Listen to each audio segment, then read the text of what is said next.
So let's start from the very basic, Earth, mankind and energy. So 80% of our current energy needs are met by burning fossil fuels, and this is of course not good. We don't have a large amount of fossil fuels to burn. This will last only 50, 100 years, and moreover the basic problem is that they produce a lot of CO2, which is of course bad for for the greenhouse effect.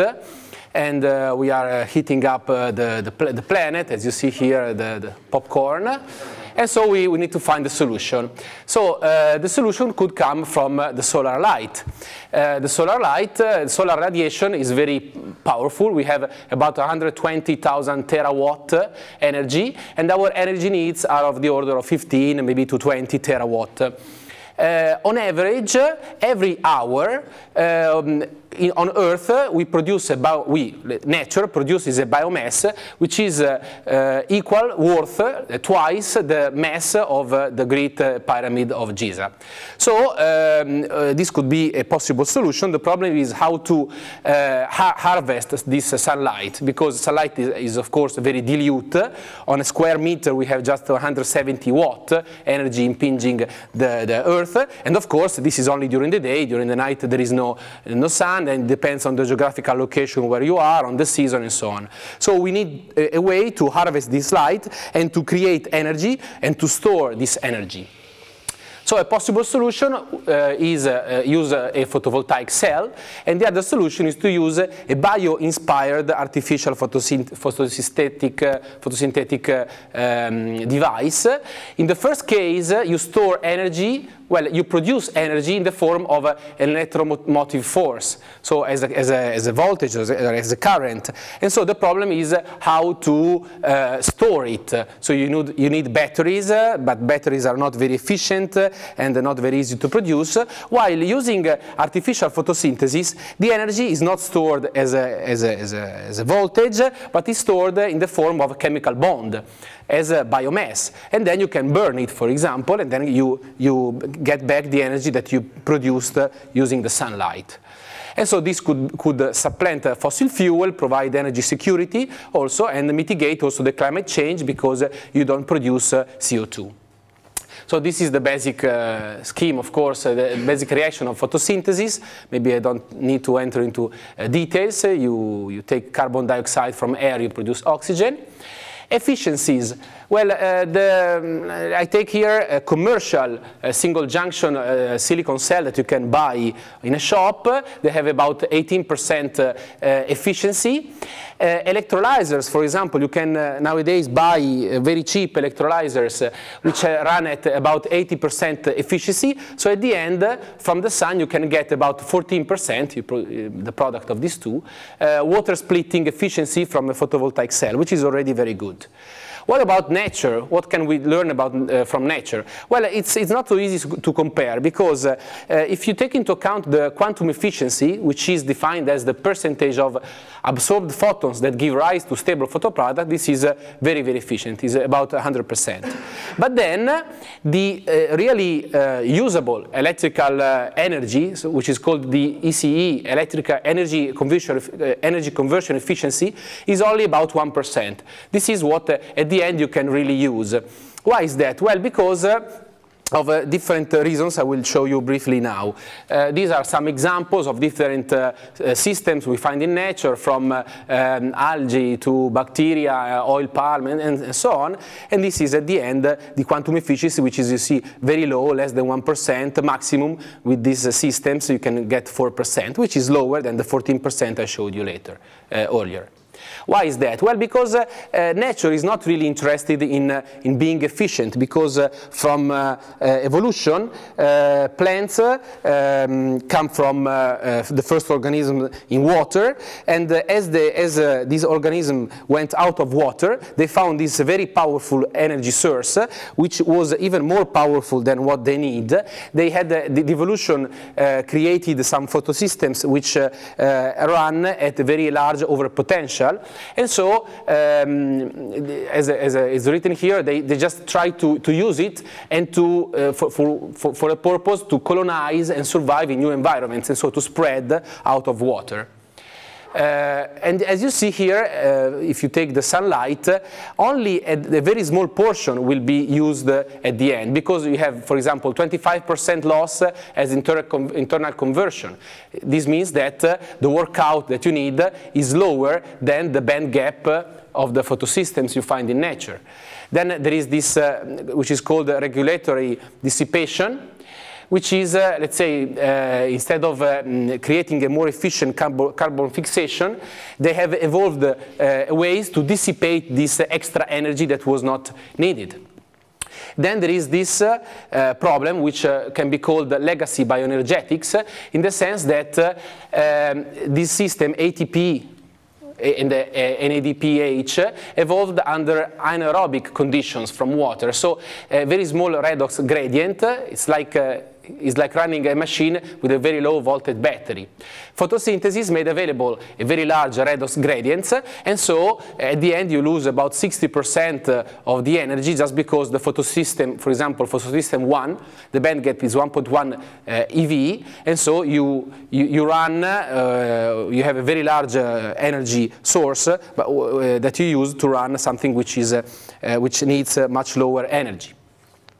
And this is the scheme how nature works. So in blue there is the solar spectrum up to this level, 700 nanometers, and the photosystem 1 and photosystem 2 that are needed to split water, let's say they work using the same light, so they compete for the same light, and all this potential is lost, because this is the electromotive force that you need. So what we could do is the following.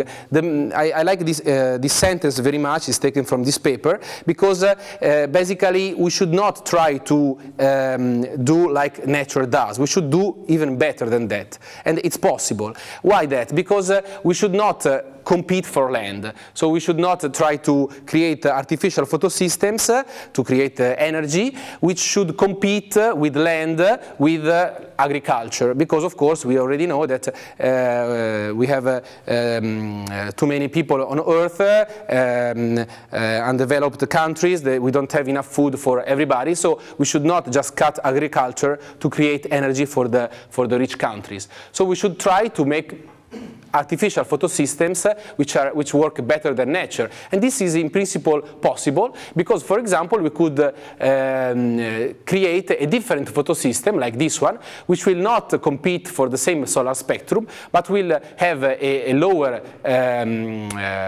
potential here, which will absorb all this part of the solar spectrum, which is very important, which is not absorbed by the photosystems we find in nature, because the photosystems in nature absorb only this part of the spectrum, so we could go well beyond 1 micron wavelength. How to do that? This is just a scheme. We could start from an antenna which absorbs light and convert this excitation into an electrochemical energy, so into a redox equivalent. And then we should have a water oxidation catalyst and the proton reduction catalyst, where we split water. We use this redox potential to catalyze the water splitting, so to convert water into hydrogen ions, and electrons stored as the reducing equivalents, and we produce oxygen here. And on the other side, we use the reducing equivalent to make fuels like this. So fuels means carbohydrates, lipids, hydrogen gas. It depends on what you want to produce at the end. And this is, let's say, the idea behind this research area, which is very important. I forgot to start the timer. I have half an hour now. Okay, so let's go then to the purple bacteria. The purple bacteria are found in nature in many environments. This is a very nice picture, I think, taken from the Yellowstone National Park. These colors you find here, this brilliant orange, these come from the colors of algae and bacteria. And the color come from carotenoids and chlorophyls. This is a pond, very hot. These bacteria survive, in this case, at very high temperatures. And typical purple photosynthetic bacteria are found in the water at a certain level deep in the water.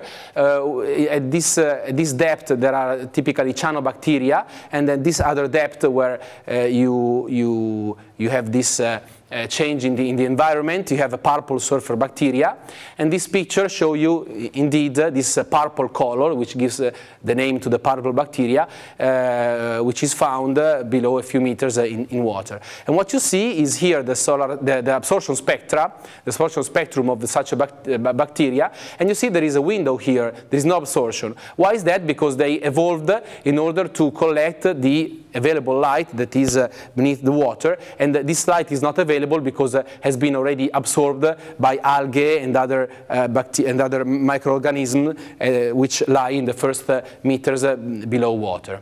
These are anaerobic prokaryotes, and this is a very good model organism to study photosynthesis because prokaryotes are the first living organism on Earth, so they're very simple. It's possible to create crystal structures and to study also theoretically very easily these kind of systems. This is a membrane of such a bacterium, and this is a schematic drawing on how photosynthesis works. Basically, there is a light absorption by these two systems.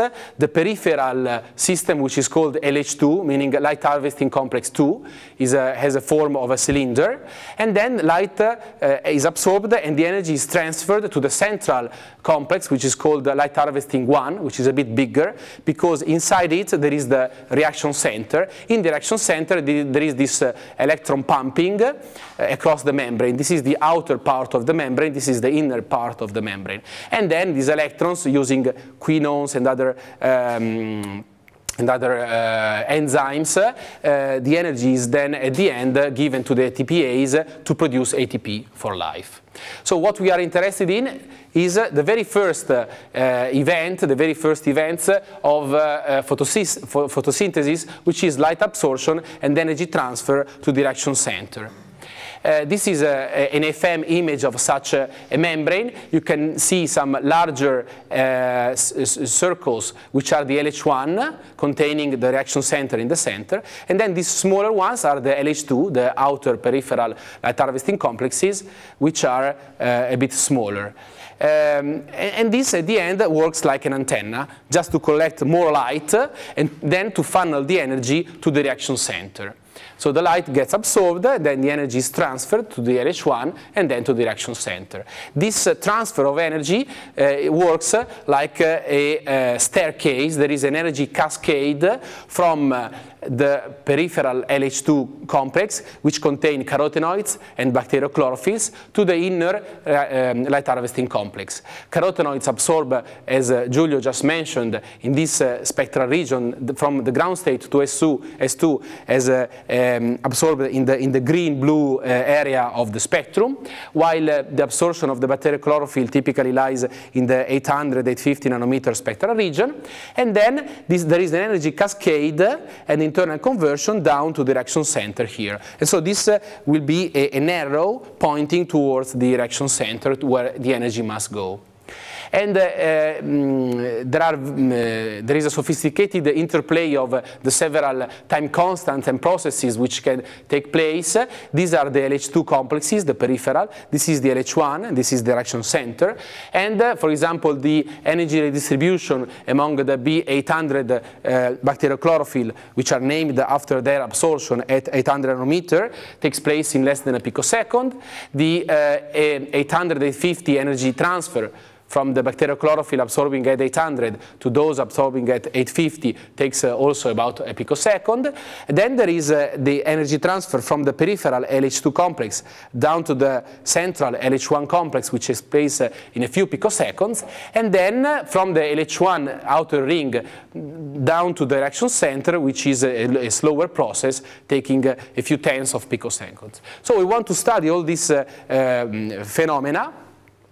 And so let's start from the LH2 and see which are the building blocks of LH2, which is the peripheral. So this is the very first step of photosynthesis in these simple model systems. LH2 is made of 8 or 9 units, depends on the bacterium. This is an example having 9 repeating units. Each unit is formed by a carotenoid, which is this linear chain.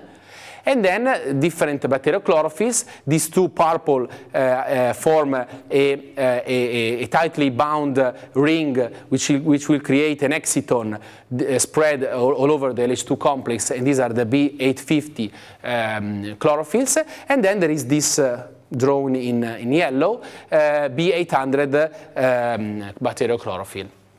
And this is the absorption spectrum, again, as I showed you previously.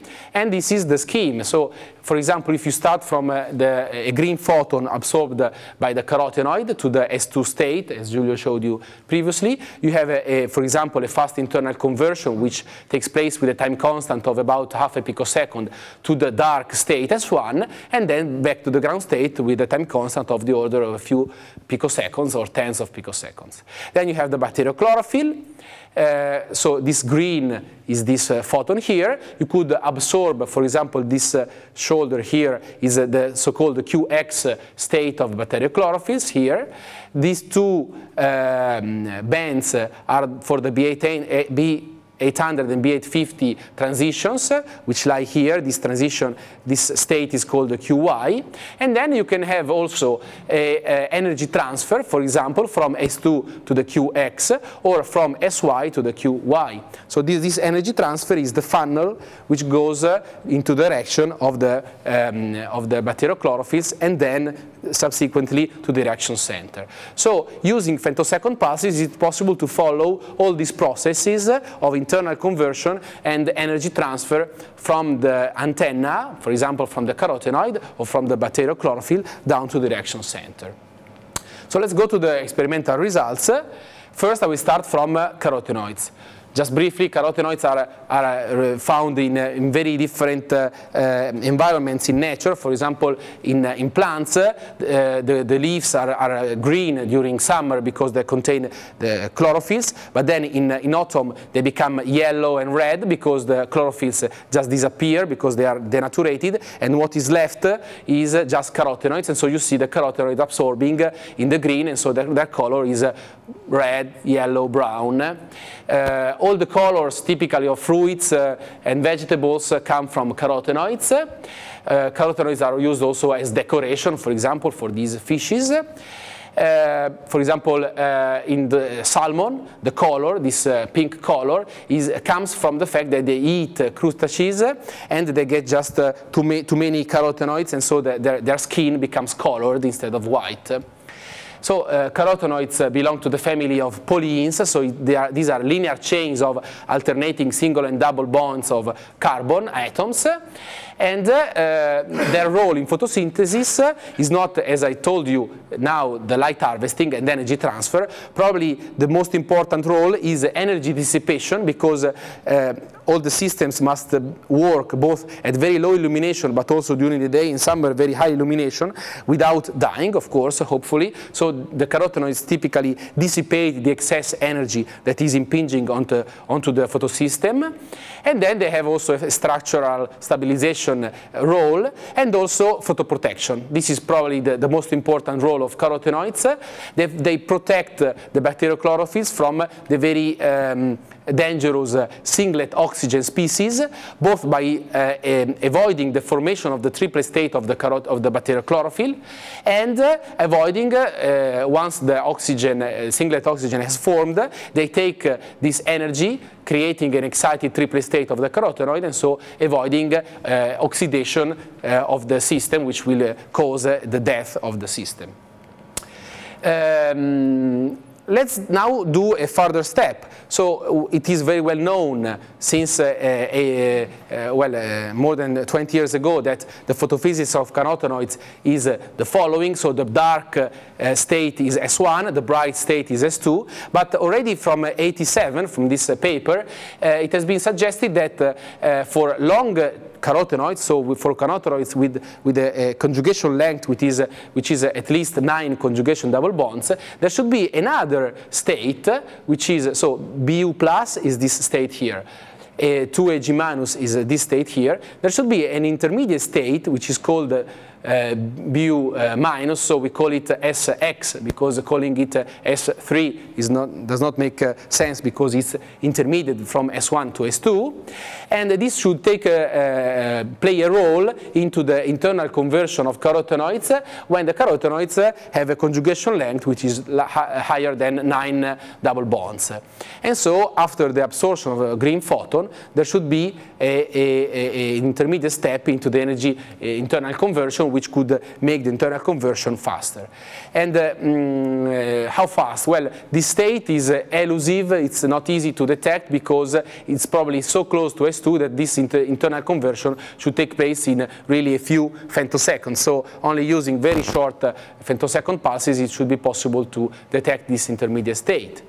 And this is what we have done. We started from a prototype system, which is beta-carotene, which is the carotenoid which gives the color to the carrot, the red color to the carrot. This is the ground state absorption spectrum, lying in the blue-green region of the spectrum. This is the pulse that we have been using, which has many colors in the visible, from the green to the red.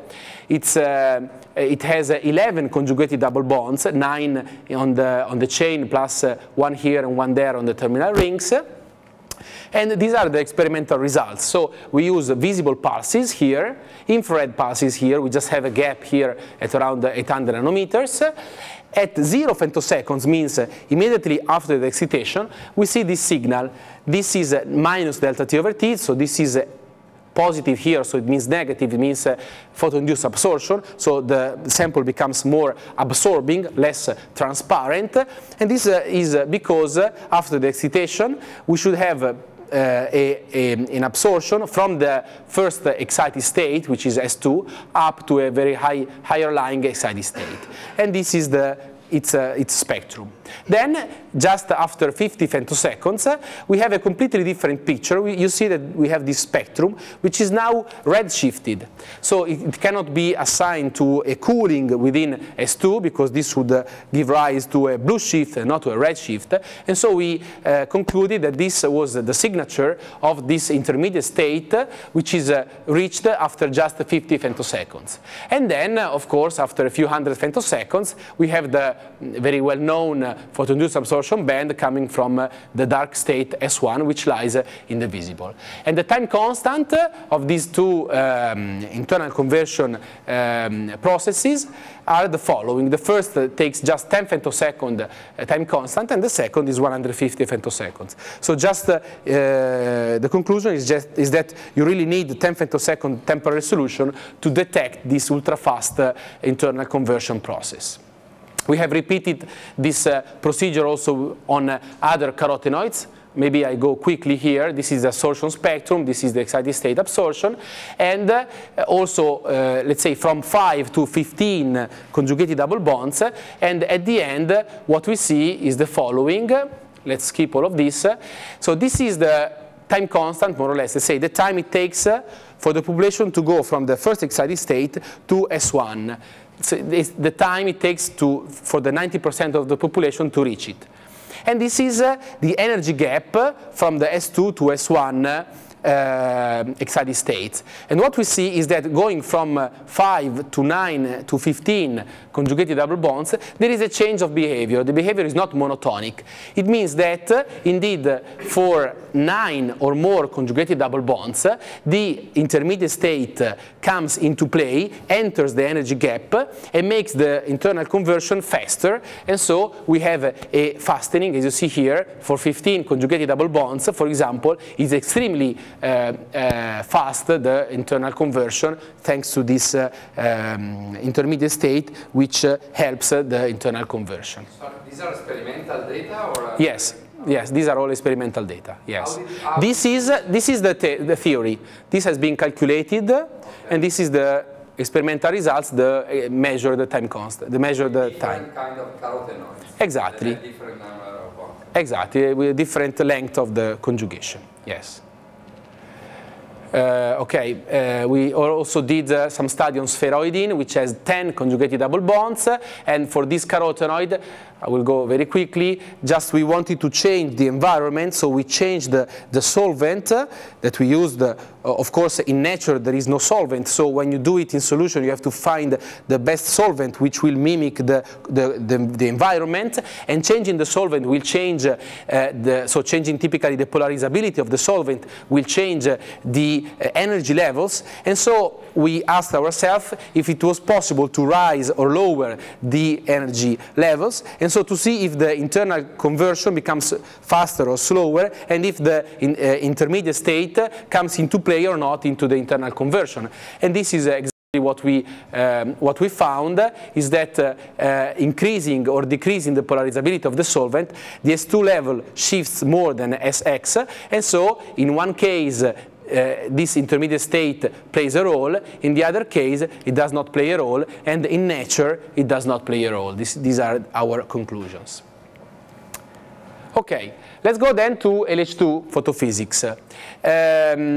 We did this work on two different systems. This is a bacterium called Chromatium purpuratum. This one is Rhodopseudomonas acidophila, just strange names. This is the absorption spectrum of the carotenoid in different solvents, while this is the absorption spectrum of the entire LH2 complex, which is this outer ring, which absorbs light and transfers the energy to the reaction center through the LH1. And let's say what we did is to choose the right solvent, to model the system, to perform the experiments, and at the end we reproduced the experiments, which are those on the left, with some calculations with the fits which are on the plotted on the right. This is the energy, the photon energy, so this is the wavelength, and on the right it's written the time steps. On the upper panel we have the carotenoid alone. On the lower panel we have the carotenoid within the LH2 complex, and what we see is that the lifetime of the carotenoid shrinks, becomes lower, so this means that the energy is not only converting internally inside the carotenoid, but there is a new channel of energy transfer from the carotenoid to the bacteriochlorophylls, which makes the steady state lifetime of the carotenoid faster, because there is a new deactivation channel. And comparing the two time constant of the deactivation of the carotenoid in solution and inside the complex, is possible to evaluate the energy transfer efficiency from the different levels, and these are the results. So we could calculate at the end that there is a very efficient 63% efficiency of energy transfer once you absorb a photon from the carotenoid S2 state down to this QX band of the bacteriochlorophyll. Then the other part, so 100% minus 63, the other part, so 100% minus 63 goes here to the dark state of the carotenoid. But again, from here, 61% of the remaining population gets transferred again to the bacteriochlorophyll. If you take these two numbers together, you have an overall 85% efficiency of energy transfer. So 85% of the photons absorbed by the carotenoid will get transferred to the bacteriochlorophylls. And then we did the same also for the other system. In this case, for acidophila, these are the numbers, and this is the overall efficiency, which is about 50%. This is also probably interesting for you, just a note that using femtosecond pulses is also possible to observe coherent vibrations of the backbone of the carotenoids. This is a typical trace.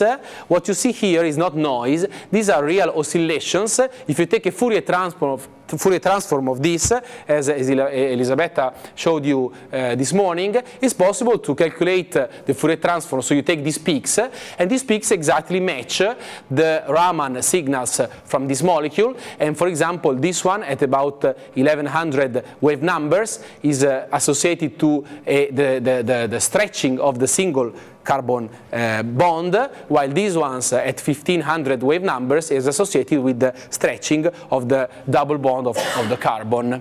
And we see no difference coming from the isolated carotenoid to the carotenoid inside the light harvesting complex. and the process is called impulsive stimulated Raman scattering, because the very short pump pulse during its 10 femtosecond duration will induce the absorption of a photon.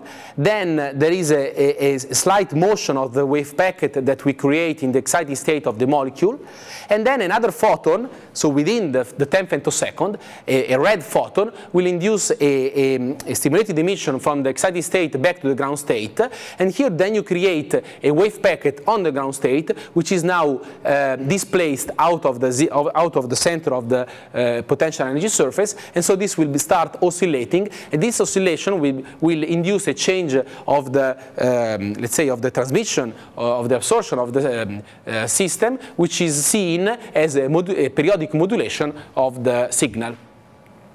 Okay, let's go to the next topic, which is LH1, LH2 photophysics. So now we go to the real membrane, of the bacterium, which contains both the peripheral antennas, LH2, and the inner antennas, LH1, which contain the reaction center.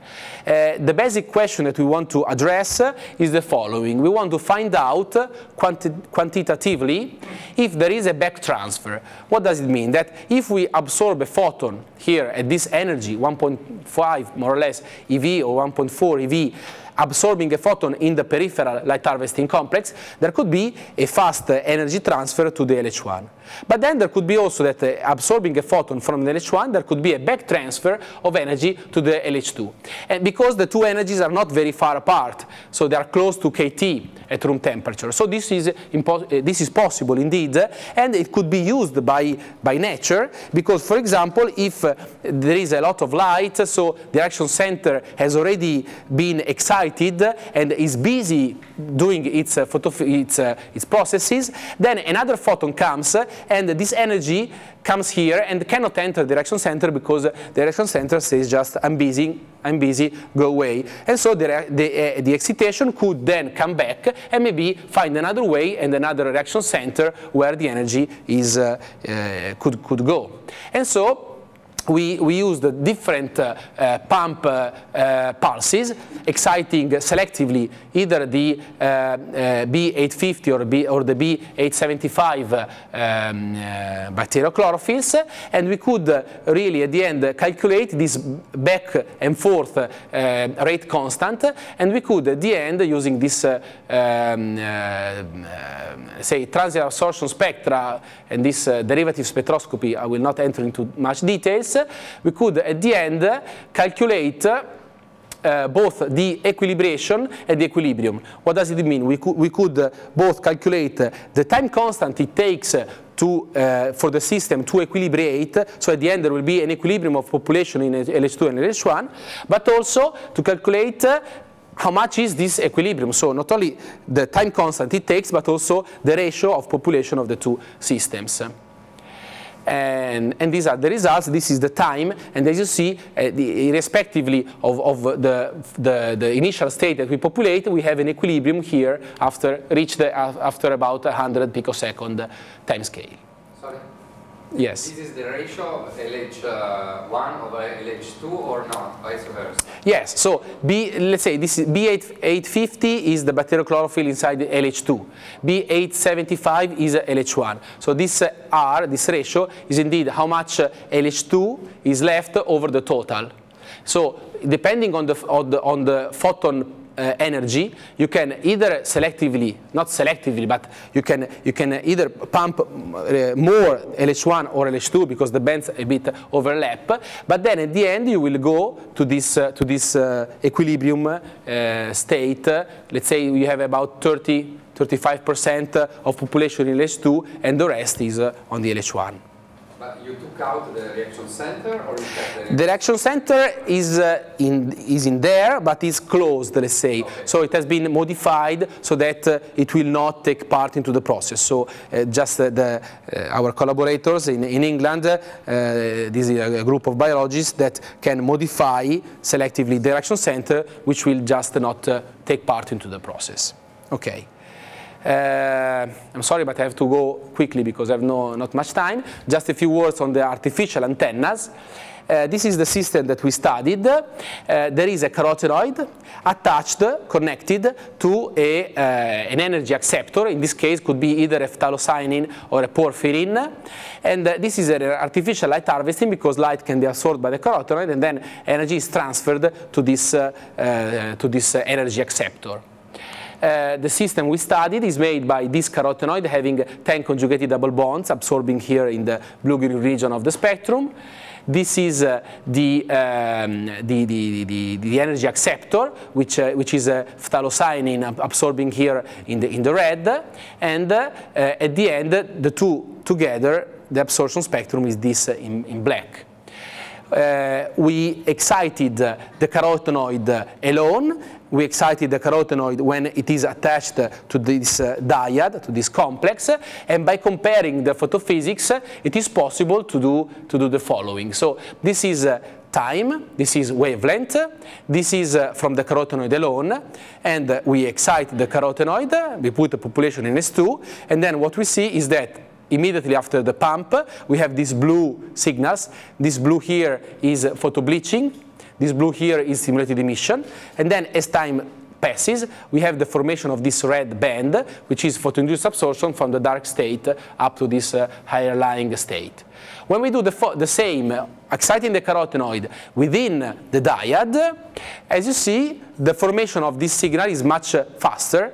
It takes 2-3 times less time, because when you excite S2, the population not only goes to S1, but also goes to this other state, which I have no time to discuss, but also to the phthalocyanin. So there is a new channel. So this channel will take out the population from S2, and so you have a faster build-up of S1 and a faster decay of S2. By comparing the two, then it is possible, as you see here, for example, at this wavelength, this is the carotenoid alone, this is in the dyad, there is a faster decay.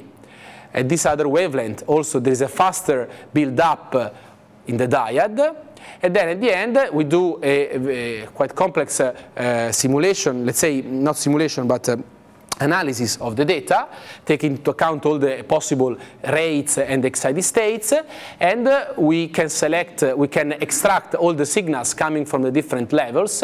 From S2, we have this absorption with this transient spectrum, from this other state, this other, and so on.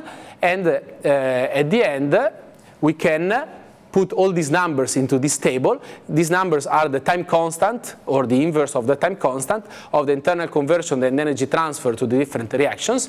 And at the end, we can calculate, just taking the ratio of this respect to the others, so the ratio of the S2 to the phthalocyanin energy transfer respect to the overall 3 channels, the energy transfer is 52. So this is, at the end, the demonstration that it is possible in the lab to create a dyad, so to create an artificial antenna which absorb light and very efficiently, with 50% efficiency, transfer this excitation to, in this case, to the phthalocyanin, which is the real antenna. And then, of course, we should then add another, for example, a fullerene, which could act as an electron acceptor to separate the charges, and then at the end create a photovoltaic cell, for example. Okay, these are all the collaborators. Professor Cogdell from the University of Glasgow for the bacteria, Professor Moore, Tom Moore and Anna Moore for the artificial systems, Harry Frank for carotenoids, Larry Luer for, and also the group of Van Grondel for the data analysis, Hashimoto also for spectroscopy and carotenoids, and then a Human Frontier Science Program for funding. Thank you very much for your attention.